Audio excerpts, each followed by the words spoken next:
তো হিন্দু লোকটা করে আমি মানাই না রইলাম সুবহানাল্লাহ কোন ইহুদি আর খ্রিস্টান এখন এখনো বুঝছি না, এটা কোনো ফেসবুক লাগবে। এমনি আবার ঘরে গেছে, আবার বাইরে দেখা যায় আবার মেঘের ছায়া। এখন খ্রিস্টানরা কয় না আমি মানলাম, সুবহানাল্লাহ কোন ইহুদি খারাপ না, সবচেয়ে খারাপ তো ইহুদি। আমি মানতাম না, এটা ভুল হইতে পারে, 3 বার দেখে গেল, 3য় বার করছে বলে ইহুদি কত আমি মানলাম নবী ছাড়া কোনো রসুল আর থাকতে পারে, তিনি শেষ নবী, তিনি আখেরে নবী, তার সাথে কারো কোনো তুলনা হইতে পারে। আমার সেই নবী যখন দিন প্রচার করছিলেন, নবীকে একা করছিলেন? কি কন? আমার নবী একা করছিলেন? আমার নবীর সাথে দাঁড়াইছে আবু বকর, ঠিক না? ঠিক। ইসলামের প্রথম যিনি মুসলমান ছিলেন, পুরুষ না নারী? মহিলা। সুবহানাল্লাহ না, মহিলারা কিন্তু আগ গাইলেও আছে, ঠিক চাইলে আপনার কাছে চুরি বিছাইবেন। ইসলামের প্রথম যে মুসলমান তিনি একজন নারী, আমাদের আম্মাজান হযরত বিবি খাদিজাতুল কুবরা রাদিয়াল্লাহু তাআলা আনহা। আমার নবীর সাথে পাথরের মতো দাঁড়ায় রয়েছেন, কিন্তু নবীর পিঠ ছাড়ে নাই। আমার নবী এত কষ্ট করেছেন, মা খাদিজাতুল কুবরা কোন নবী আমিও আছি, আমিও আপনার সহযোগিতা করতে ছাড়বো না। আমার নবী পাক হেরা গুহায়, আমার আব্বা তো গেছে, আমার আব্বা তো আমার থেকে শক্ত, মাঝে মধ্যে দেখা গেছে আমার অবস্থা কাহিল, আব্বার আমার দূর, আমার তো শরীর নরম না। তো গেছি হেরা গুহায়, আর গাড়ে সৌরে, অন্যরা তো সাহসী পায় না যাইব যে। তো গাড়ে সৌরে যাওয়ার পর, যে গাড়ে সৌরে আমরা উঠতে 2.5 ঘন্টা লাগবে, সুবহানাল্লাহ কইতেন না?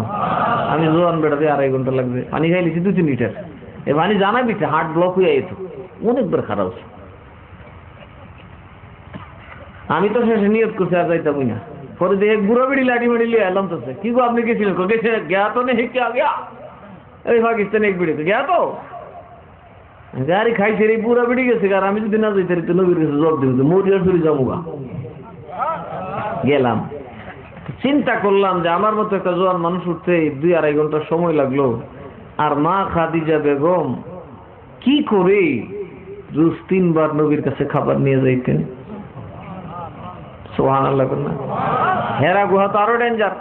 হেরা গুহায় যখন আমার নবী ছিলেন, তখনও তো মা খাদিজা ছাড়া আর কেউ ছিল নাকি? তখন তো কেউ নবীর উম্মত হয় নাই, নবী অতীত জাহির হয় নাই। হেরা গুহা তো আরো ডেঞ্জার, এমন বেকা তেরা যে অত্যাধুনিক যুগে যাইতে হইলে কল যাবে তত্তর করে কাঁপে, একটু পাপ ইস্তেলিক খালাস। তখন তো শুধু পাথর ছিল, রাস্তাও করা ছিল না। মা খাদিজাতুল কুবরা কি করে হেরা গুহায় উঠতেন? 1.5 ঘন্টা থেকে 1.5-2 ঘন্টা লাগে। কেমনে উঠছে? একটাই কথা, খোদা জান চলে যাবে, আমার রসুল আমি ছাড়বো না, আমার রসুল আছে তো আমিও আছি।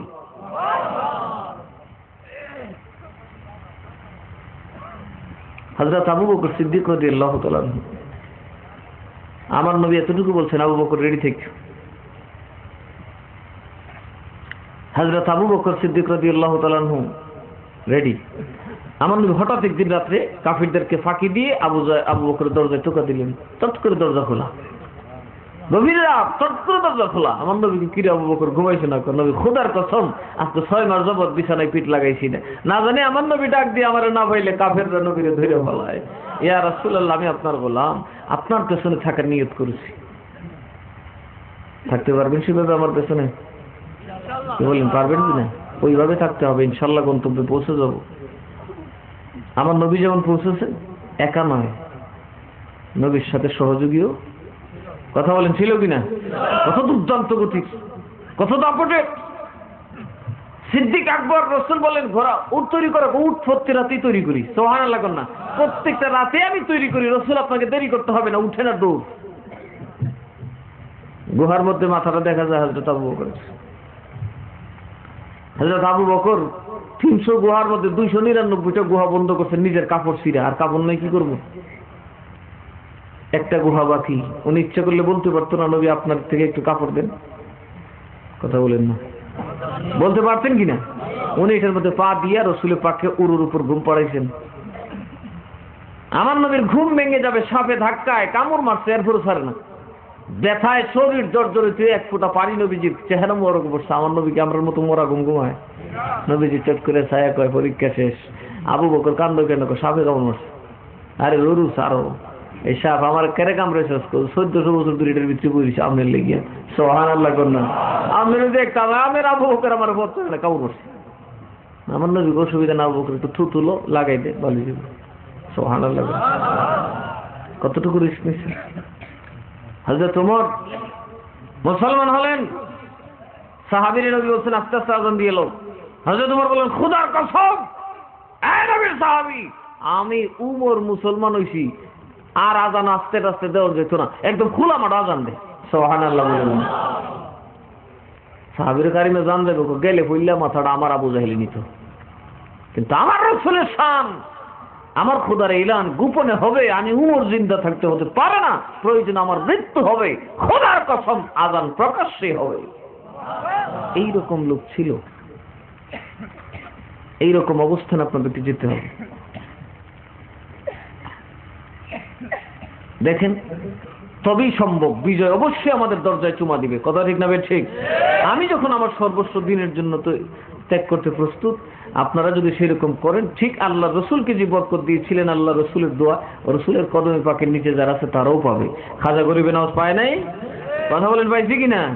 মরারে লাথি দিতে যেতে হয়েছে, বিষের থুতু দিতে ভালো হয়ে গেছে। ঠিক না ঠিক? এইভাবেই তো উনি দিন প্রচার করছেন। এইরকম উনি পাইছিলেন হযরত খাজা কুতুবউদ্দিন বখতিয়ার কাকি, হযরত আলী শেরে খুদা।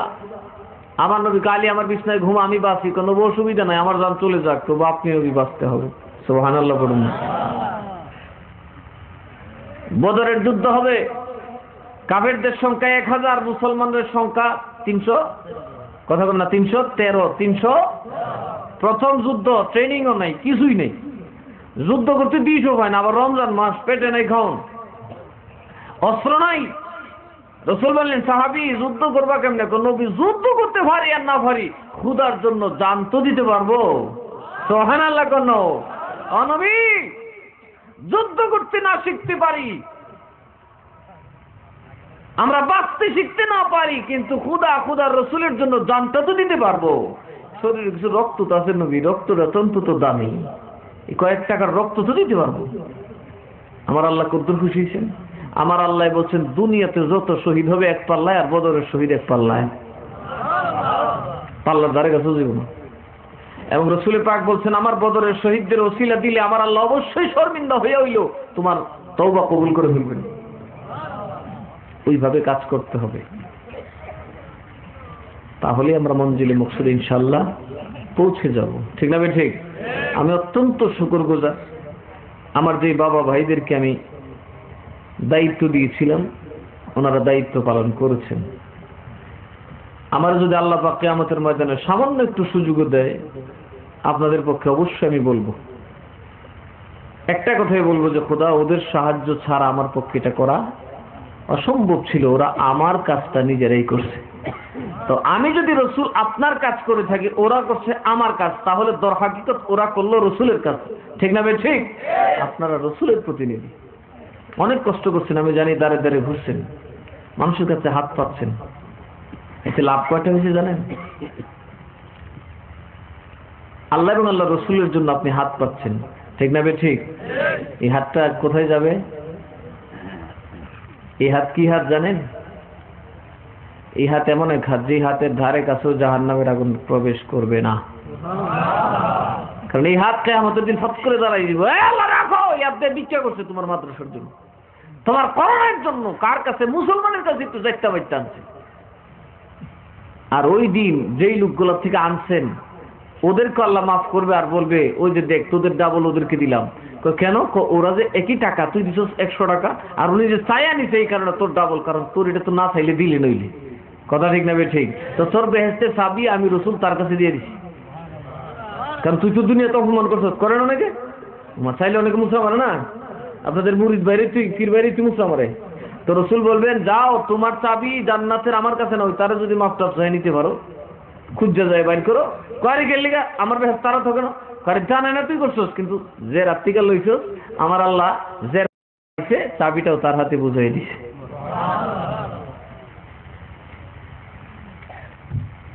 তো আপনারা কি পরিশ্রম করে বেজার হইছেন? আজকের যে মাহফিলটা সফল হইল, এটা কি সুন্নি জামাতের মাহফিল না? এত বড় বড় মুহাক্কিক আলেম আসছেন, এটাই নাসিরনগরের জমিনে আর কোনো মাহফিলে আসে না। আসবে না? আসছে শুনছেন আপনারা? আসবে না। সারাটা রাত মাহফিল হয়েছে। আপনাদের কি খুব ক্লান্তি লাগতেছে? একটু ভালো করে দেখেন তো ক্লান্তি লাগতেছে কিনা। লাগে না কেন বুঝেন না? আমার মদিনাওয়ালা, আমার গৌসে পাকের খাস তাওয়াজ্জু আপনাদের দিকে বর্ষিত হচ্ছে। আমরা তো এত রাতে এত মানুষ থাকলো নি, পারবেন না এমনি বই থাকতেন। কাইতিয়ে চিতিয়ে বইটা দেখবেন একজন মদিনা একজন মক্কা গেছেন। এই এতগুলা মানুষ আমরা বসা এই শেষ রাত পর্যন্ত। আমি এখানে আরেকটা প্রমাণ পাইছি যে এইখানে বেলায়েতের সহবত আছে, ঠিক না বে ঠিক? এই মাদ্রাসা শুধু আমার না, এই মাদ্রাসা হুজুর গোসে পাক কবুল করছে।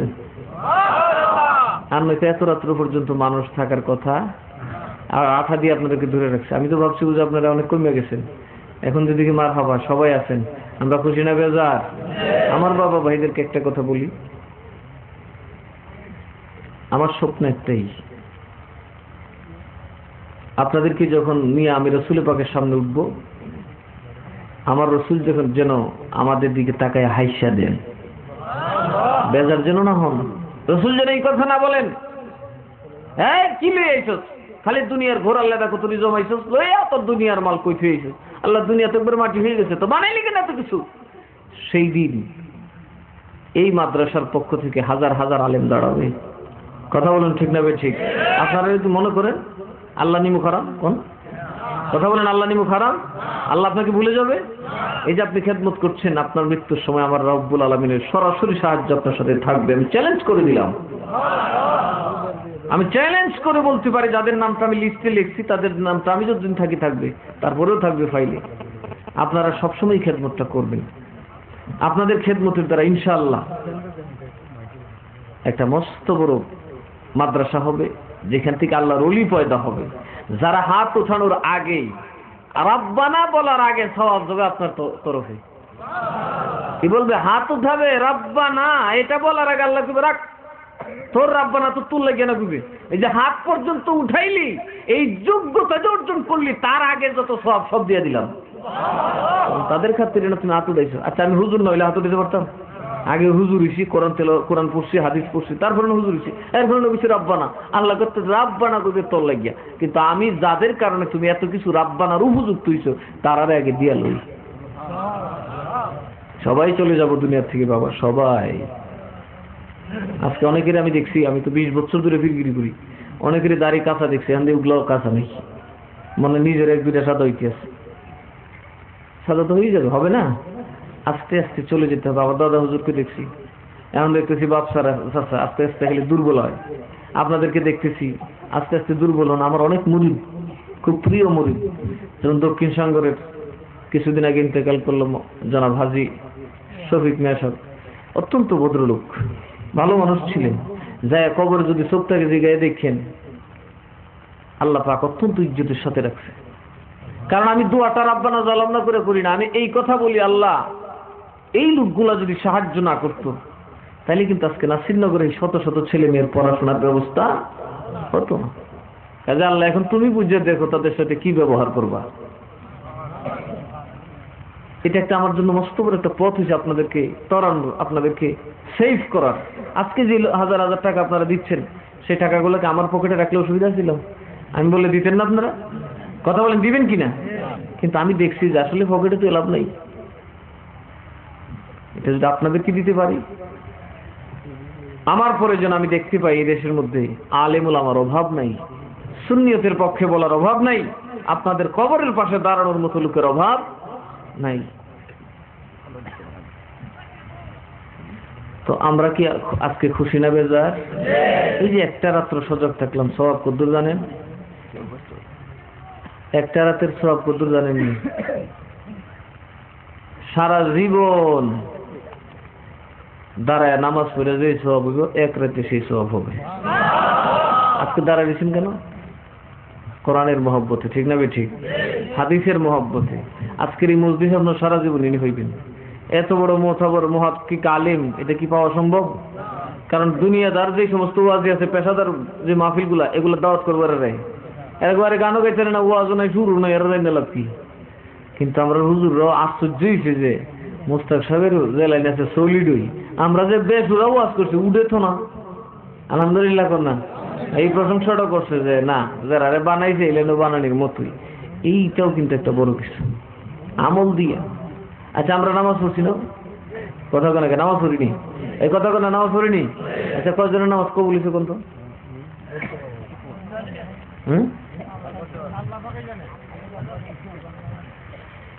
হরেন্দু কবুল হয়েছে না হয়েছে কইতারেন না, হরেন কেন? হুকুম কে আল্লাহ কইছে ছেড়া বেড়া পড়তেন? হুকুম পালন করতে কিছু করার মতো করো, খুশু খুজুর সাথে, ঠিক না? ঠিক পারি? আমরা পারি? আল্লাহ যেমনি বলছে আমরা কি পারি? পারি না। তারপরে পড়ি কেন? এই জন্য পড়ি আমার নবী আমার সাথে আছে, কথা ঠিক না? ঠিক। নবীর আল্লাহ ওয়াদা দিচ্ছে, ও নবী সিরা ধরা যে এই করবো উমুদ খারুইলে আমনি কইলে ছেড়ে দিন। এলিগে নবী কইছে হাজির এটা দেলাইস, হাজির এটা দিস, এরপরে বাকিটা আমি রসুলের ব্যবস্থা করবো। আউলিয়া আছে সবার, সবাই তওবা করি। বিসমিল্লাহির রহমানির রহিম। আস্তাগফিরুল্লাহ রাব্বি মিন কুল্লি যামবি ওয়া আতুবু ইলাইহি লা হাওলা ওয়ালা কুওয়াতা ইল্লা বিল্লাহিল আলিয়্যিল আযীম। ইয়া আল্লাহ, তওবা করিতেছি জীবনের সমস্ত গুনাহ হইতে মাফ করো ইয়া আল্লাহ, আমার জীবনের সমস্ত গুনাহ। আল্লাহ ঈমান আনতেছি তোমার উপর, তুমি এক, অদ্বিতীয়, তোমার কোনো অংশীদার নাই। আমরা তুমি ছাড়া আর কারো ইবাদত করি না, করব না। হায় আল্লাহ, সাক্ষ্য দিচ্ছি মুহাম্মাদুর রাসূলুল্লাহ তোমার প্রিয় হাবিব, তোমার প্রিয় বন্ধু, আমরা উম্মতের মুনিব। হায় আল্লাহ পাক, কখনোই আমরা তোমার দয়াল নবীর বিরোধিতা করব না, করিনি, করব না। ইয়া আল্লাহ, তওবা করিতেছি রাসূলের দুশমনির থেকে। যদি কোনো ভুলে ত্রুটিতে রাসূলের সাথে বেয়াদবি হয়ে থাকে, আল্লাহ তুমি আমাদেরকে মাফ করে দাও। আল্লাহ আমাদের প্রত্যেকের তকদিরে তোমার নবী পাকের গোলামি লিখে দাও। আয় আল্লাহ, তোমার ওলিয়া উলিয়াদের সহবতে মহাব্বতে আমরা থাকছি, থাকবো। আল্লাহ আমাদেরকে তুমি কবুল করো। আল্লাহ এই মাদ্রাসার খিদমতে আমাদেরকে কবুল করো। আল্লাহ আমরা যেন তোমার দুশমনী পরিণতি না হই, আল্লাহ তুমি আমাদেরকে রক্ষা করো। আল্লাহ ঈমান এনেছি তোমার আসমানি কিতাব কোরআন শরীফের উপর, ঈমান এনেছি তোমার ফেরেশতা জগতের উপর। আল্লাহ আমরা ঈমান এনেছি মৃত্যুর উপরে পুনরুজ্জীবিত হওয়ার উপর। আল্লাহ আমরা ঈমান এনেছি আখিরাতের উপর, জান্নাত জাহান্নাম থাকার উপর, আল্লাহ কবরের আযাবের উপর। আয় আল্লাহ পাক, আমরা ঈমান আনছি তাকদীরের উপর, এছাড়া তোমার সমস্ত আহকামের উপর। আল্লাহ আমাদেরকে মাফ করো, আল্লাহ আমাদেরকে ক্ষমা করো, তোমার প্রিয় নবীর খাতিরে। সকলে বলে আল্লাহুম্মা আমিন।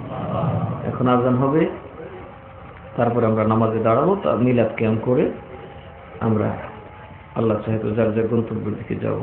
কষ্ট হইতেছে আপনাদের?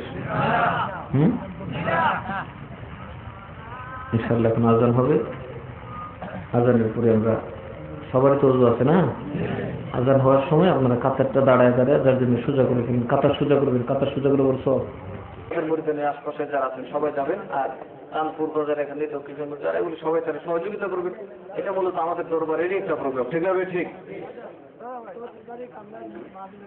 জানুয়ারি 17 তারিখ বাইনকান্দি মাহফিল।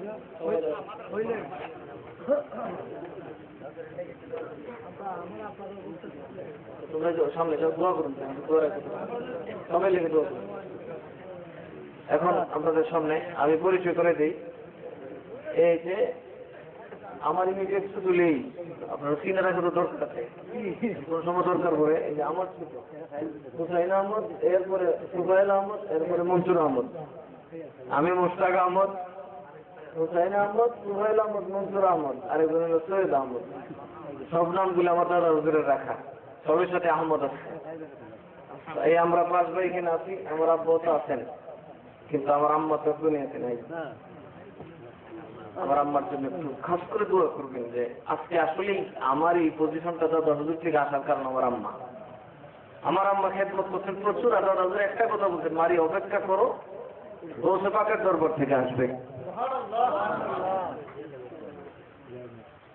এই আমার শাহলমের লেগে খুব দোয়া করবেন, একজন আছে তার স্ত্রী মারা গেছে। আর আমার ভাই আমাদের দরবার শরীফের লোক, মিরানিয়া হজ কাফেলার মালিক। আমাদের দরবারে যদি কেউ হজে যেতে চান, মিরানিয়া তরিকা অনুযায়ী উনি কিন্তু নিয়ে যায়, যারা যান অত্যন্ত আদর করেন। আমি আশা করব দরবারের লোকের সাথে গেলে দরবারের কারবার বুঝবেন, ঠিক না? ঠিক। আমাদের মধ্যে যারা হজে যাওয়ার ইচ্ছা আছে তারা এই ভাইয়ের সাথে যোগাযোগ করবেন, আমার সাথে করলেও চলবে। অবশ্য আমি তো এগুলো ব্যবসা করি না, কিন্তু কথা বুঝতে পারছেন কি বলছি?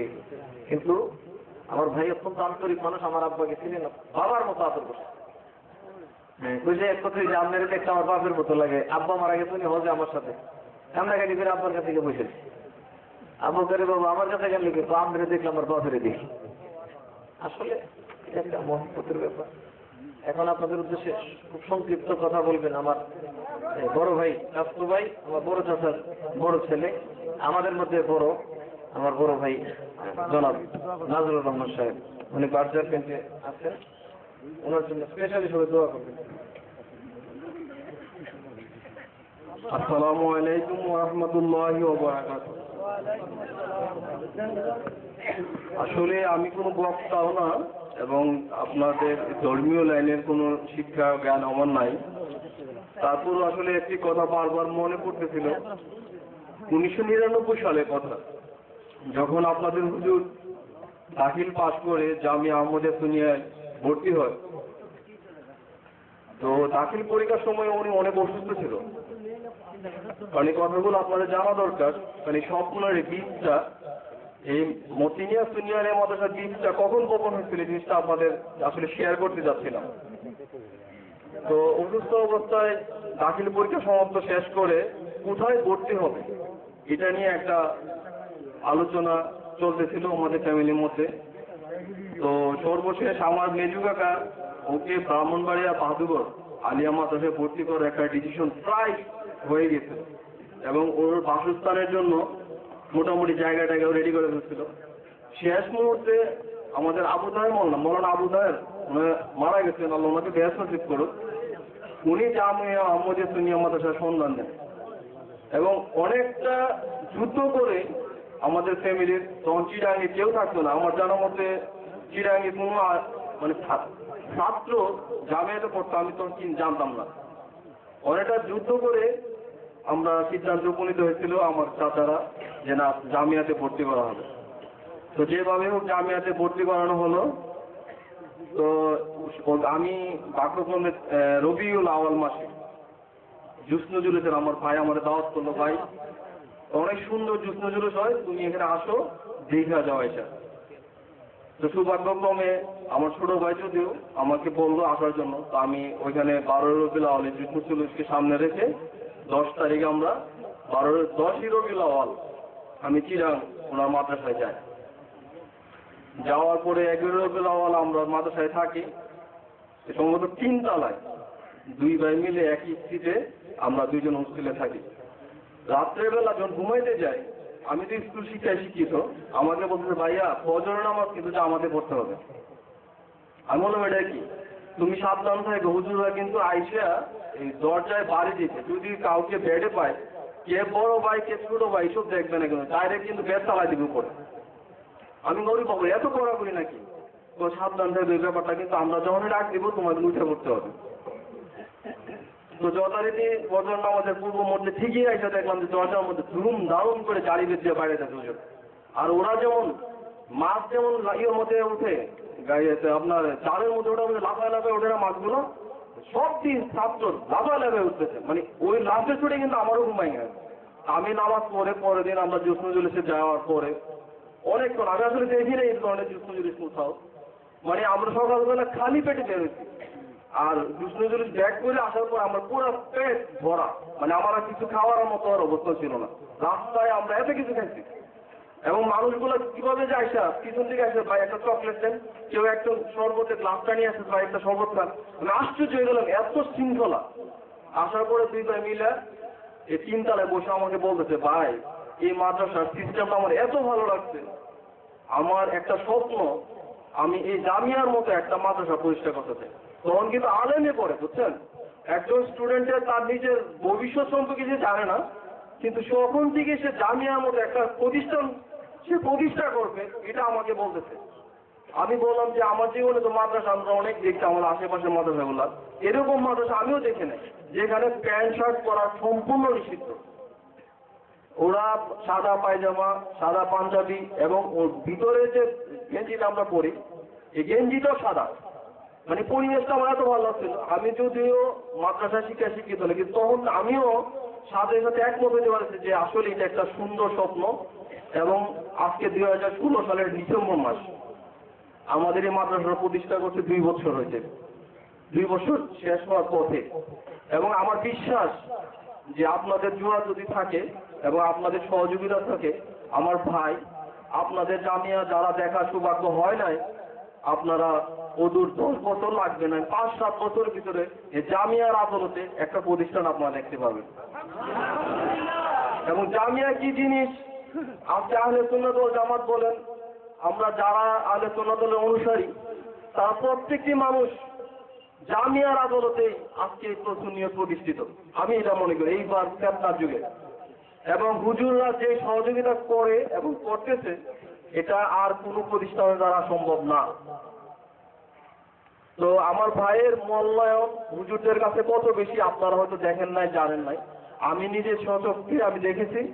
আমার এই প্রতিষ্ঠানের এই ক্ষুদ্র অভিজ্ঞতাটুকু স্বীকার আসলে না করে পারতেছিলাম না, যখনই বারবারই মাদ্রাসা নিয়ে আসতেছিল, আমার ভিতরে এসে ডেকে ফেলতেছিল যে আমি মাদ্রাসার এই প্রতিষ্ঠাটা কখন থেকে শুরু হয়েছিল এটা আপনাদের সাথে একটু শেয়ার করি। আমি দোয়া করি আমার ভাইয়ের জন্য, আমরা আমার ভাইয়ের জন্য গর্বিত। আমাদের ভাই এই এলাকায়, এই সমাজে, আমি নাসিরনগরে আমার শৈশবটা কেটেছে, তারপরও এই প্রতিষ্ঠানটা আমার বিশ্বাস যে নাসিরনগরের থানার মধ্যে যত প্রতিষ্ঠান আছে এই প্রতিষ্ঠানগুলোকে উইদিন 2 ইয়ার্স বা 3 ইয়ার্সের ভিতরে অতিক্রম করবে সাফল্যের দিক থেকে। আর দক্ষিণ এশিয়ার এই ভারত মহাদেশের মধ্যে একটা প্রতিষ্ঠান আমার বিশ্বাস এখানে এটাও প্রতিষ্ঠিত হবে, এবং ওটাওকে চিনবে যে নাসিরনগরে একটা জামিয়া মতিয়ান সুন্নিয়া আলিয়া মাদ্রাসা না, তামিল মাদ্রাসা আছে, যেটা সগর্বে সগৌরবে প্রতিষ্ঠিত। এবং এখানে আজকে সুন্নিয়তের প্রতিষ্ঠার একটা হয়ে দাঁড়াবে, উদাহরণ হয়ে দাঁড়াবে। যেমন চিরাং সুন্নিয়া বললেই জামিয়া আহমদিয়া চিনে 16 শহর, আর নাসিরনগরকেও আমি জামিয়া মতিনিয়া মাদ্রাসা হিসেবে চিনবে, এই বিশ্বাসটুকু আমার আছে। আপনাদের কাছে আসলে মুহূর্তে আপনাদের কাছে দোয়া চাই, আর কিছু চাই না। একটাই শুধু চাই আপনারা দোয়া করবেন, আমাদের জন্য দোয়া করবেন, আমাদের ফ্যামিলিদের জন্য দোয়া করবেন, আমরা যেন আপনাদের এই এফোর্টটা দিতে পারি, আপনাদের পাশে দাঁড়াতে পারি, আর ওনাকে যেন আল্লাহ নেক হায়াত দান করে এবং সবকিছু ঊর্ধ্বে থেকে যেন মাদ্রাসার সেবা করতে পারে। এই যেহেতু প্রত্যাশা রেখে আমি আমার বক্তব্য শেষ করছি। আসসালামু আলাইকুম ওয়া রাহমাতুল্লাহি ওয়া বারাকাতুহু।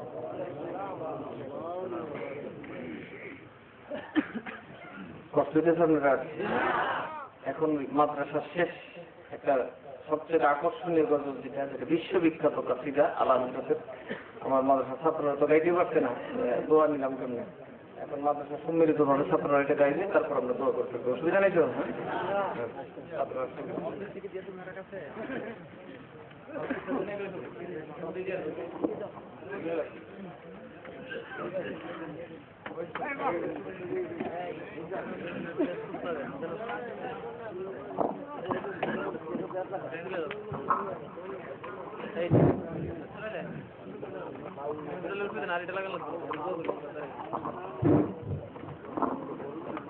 সম্মানিত উপস্থিতি, विषय बोलते चाই जिंदगी ये नहीं किसी के लिए, जिंदगी है नबी के लिए, ना समझ मरते हैं जिंदगी के लिए, जिंदगी है नबी के लिए।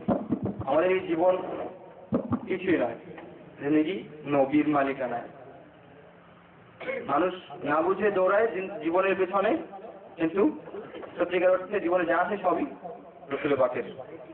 আসুন এই মহব্বত নিয়ে আমাদের এই মাদ্রাসা, আসলে আমাদের পীর সাহেব যেটা বলছেন যে প্রতিদিন কোরআন তেলাওয়াতের পরেই ছাত্রে আল্লাহ আল্লাহ গেয়ে আমরা আসলে আমাদের দিন শুরু করি। যদি এটা দিয়ে শুরু করতে না পারি, আমাদের প্রত্যেক শিক্ষক ছাত্রের মনে একটু অপূর্ণতা থেকে যায় যে আমাদের মনে কিছু একটা হলো না। তো আলহামদুলিল্লাহ, শুক্রিয়া, সুযোগ পেয়ে গেলাম। আসসালামু আলাইকুম ওয়া রাহমাতুল্লাহি ওয়া বারাকাতুহু। सबसे औला वाला हमारा नबी, सबसे वाला वाला हमारा नबी, सबसे औला वाला हमारा नबी, सबसे वाला वाला हमारा